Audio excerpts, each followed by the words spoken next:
Hoje vamos falar sobre o filme Hereditário, olhando com um pouco mais de atenção às questões psíquicas, sem desconsiderar a dúvida que se instaura já no início do filme, se trata de um terror psicológico ou sobrenatural. Se você não me conhece, eu sou Cassiano Santana, psicólogo, psicanalista e fã de cinema. Antes de mais nada, sejam bem-vindos ao canal de Cinema.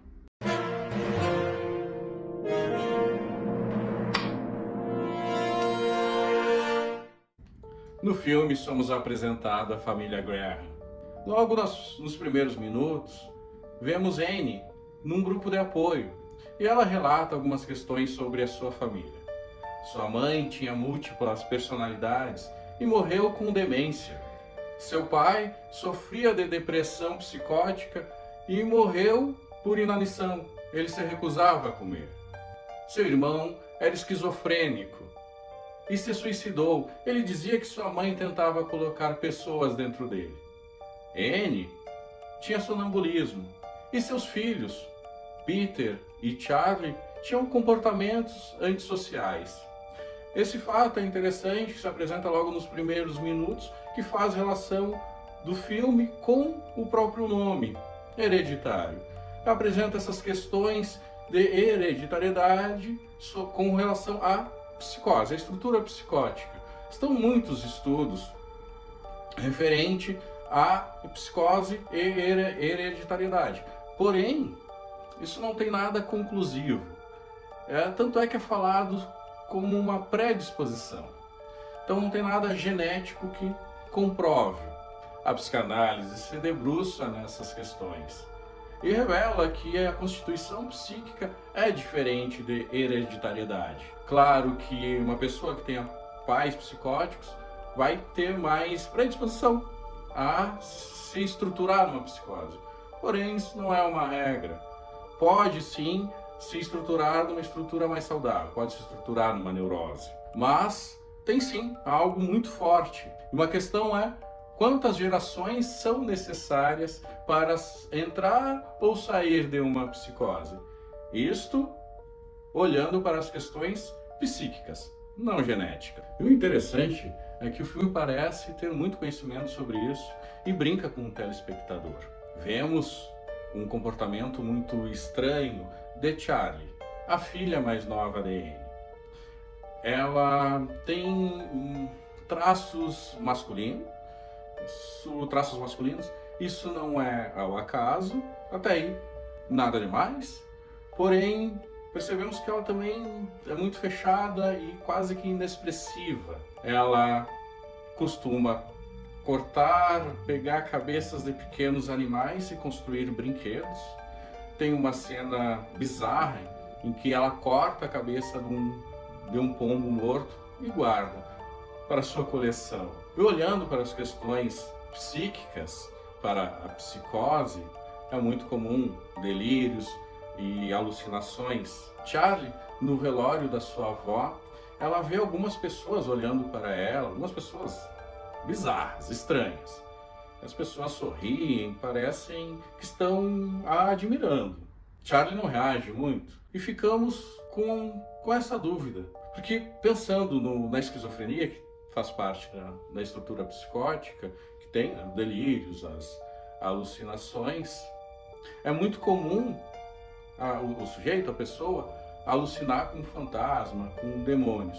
E essas pessoas nos fazem pensar isso. Será que são fantasmas? Se são fantasmas, é sobrenatural ou é só Charlie que está vendo e está alucinando?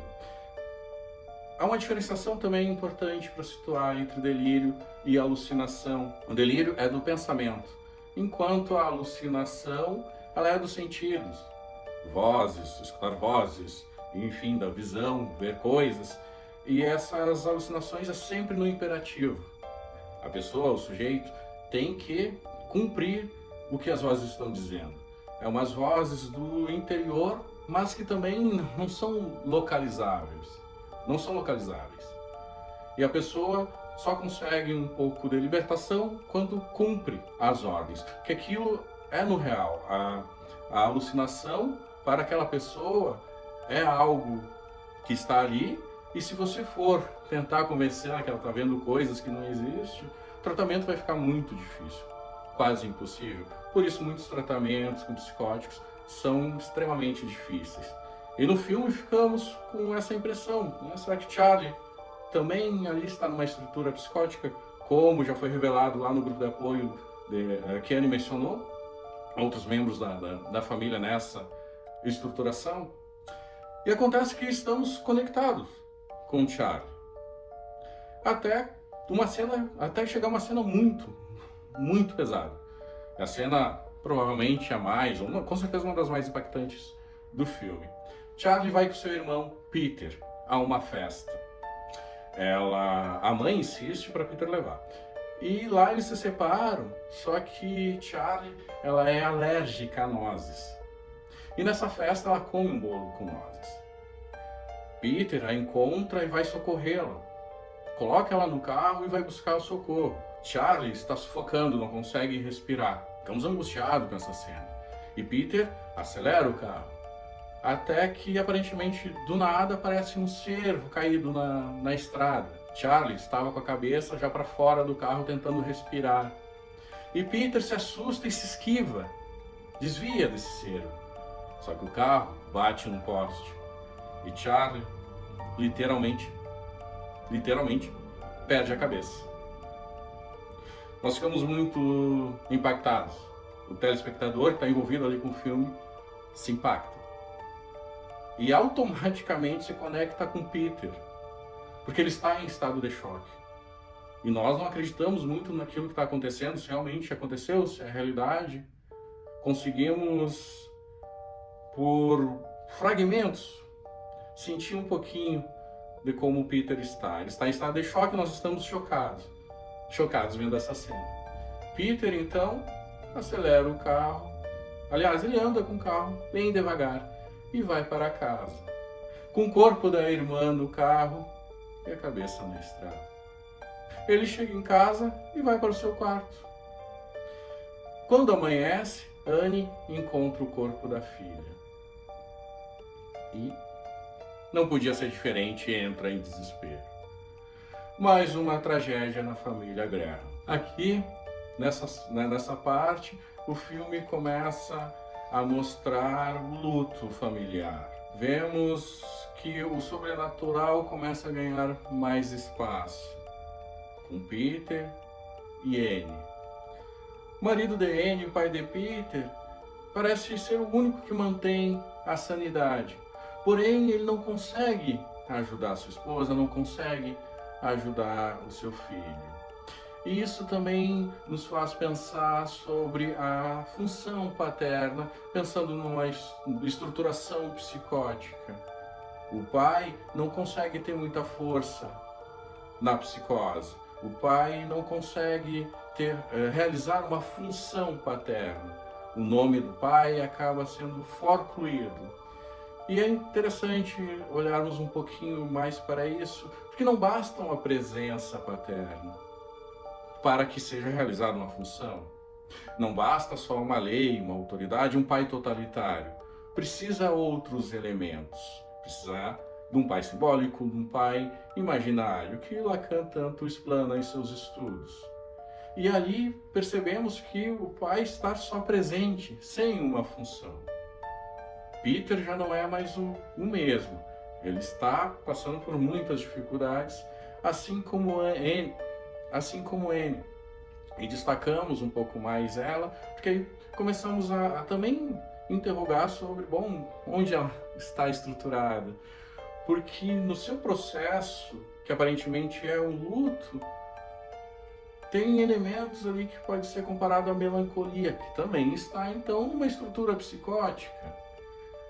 Como ela tenta elaborar o seu luto? Reconstruindo a morte do filho através de miniaturas. O que é complicado, e como você pode imaginar, não funciona. A elaboração psíquica através da arte, ela é muito importante, ela é fundamental. Mas recriar a morte do filho por miniaturas não tem esse efeito. E Pensamos então no texto de Freud, luto e melancolia, e ele faz essa distinção do luto com melancolia. A estrutura melancólica, a pessoa pode estar nessa estruturação e passar por um processo de luto. Porém, tudo vai depender de como ela vai estar reagindo ao episódio traumático. É esse o diferencial. Vamos perceber se ela está no luto ou na melancolia. A melancolia, ela é mais complexa. A pessoa acaba revivendo a perda. É como se ela perdesse algo de si, uma parte do seu corpo no concreto. Algo morre e ela fica identificada nessa perda, revivendo. Há uma cessação do mundo externo. A pessoa não consegue identificar perdas desse desejo. Enquanto a tristeza, você vai passar por luto, você vai passar por esses momentos de tristeza e consegue aos poucos ressignificar e a vida continua. Na melancolia isso não acontece.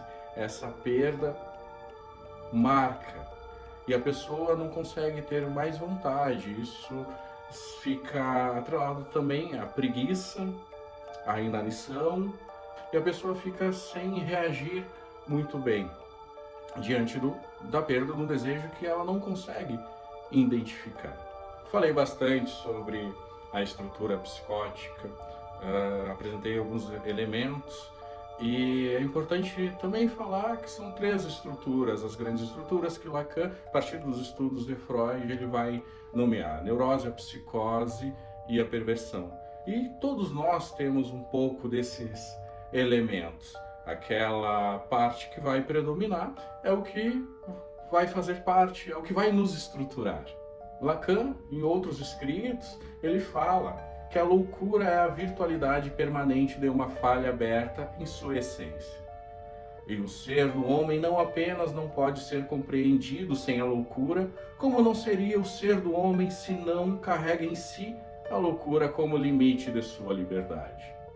Se entendemos, então, a estrutura psicótica como abrangente da paranoia, a esquizofrenia e a melancolia, precisamos olhar para a função paterna, para o nome do pai, como Lacan situa.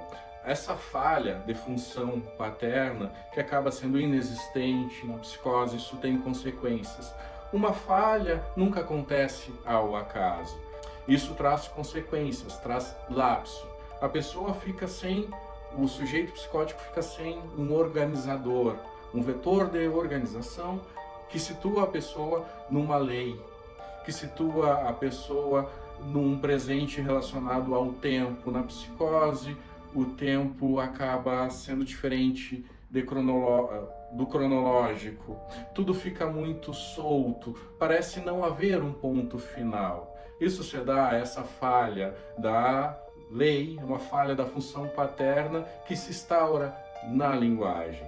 No filme, olhamos para esses elementos, mas no decorrer o sobrenatural vai ganhando força cada vez mais, até chegar ao último ato e entendemos que a família Graham foi manipulada, foi um fantoche, serviu de objeto de uma seita que reverenciava o demônio Paimon.